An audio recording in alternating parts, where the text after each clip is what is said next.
Paano nga ba i-open ang isang Facebook account na nakalimutan natin ang password? Ibig sabihin, kung na-uninstall mo ang iyong Facebook account at babalik ka at nakalimutan mo, pwede mo ito gawin.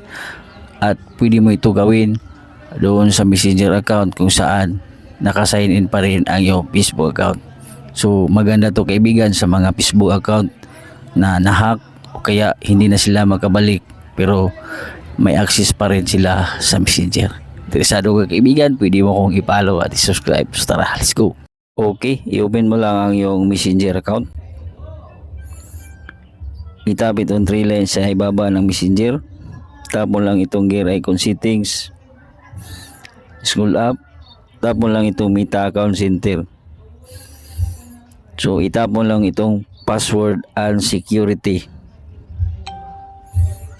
Then itap mo lang itong change password. Sundan mo lang itong point na white kaibigan.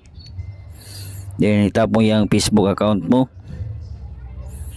At nakalimutan nga natin ang ating password, hindi natin malagay dito. So ngayon ay mag-forgot password ka lang. Itap itong forgot password.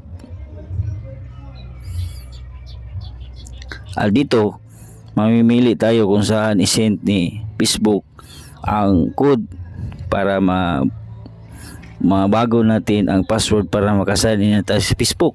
So ganito ang gawin.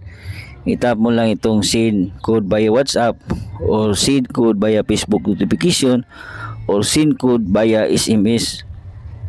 O pipiliin lang natin na itong send code via WhatsApp. So depende na po sa inyo kung anong pipiliin nyo. Then tap mo lang yung continue. Then magantay lang tayo ng code na ipadala ni WhatsApp. So may code na tayo, ilagay lang natin. Then itap continue lang natin.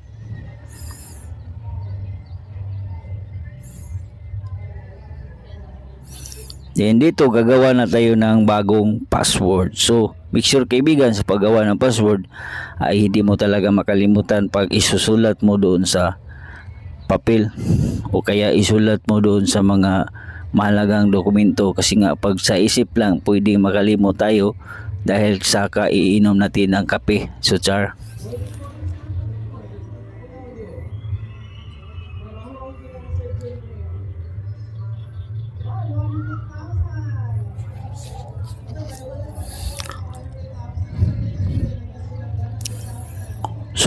So pag nakalagay mo na ang password mo kaibigan, ay pwede mo itong screenshot para isisibo. So pag nalagay mo na ang strong password mo kaibigan, itap mo lang itong log me out of Facebook everywhere. So sa ganyang paraan kaibigan, pag may nag-login sa iyong Facebook account ay hindi na siya makakabalik kasi nga binago mo ang password. So tap mo itong next.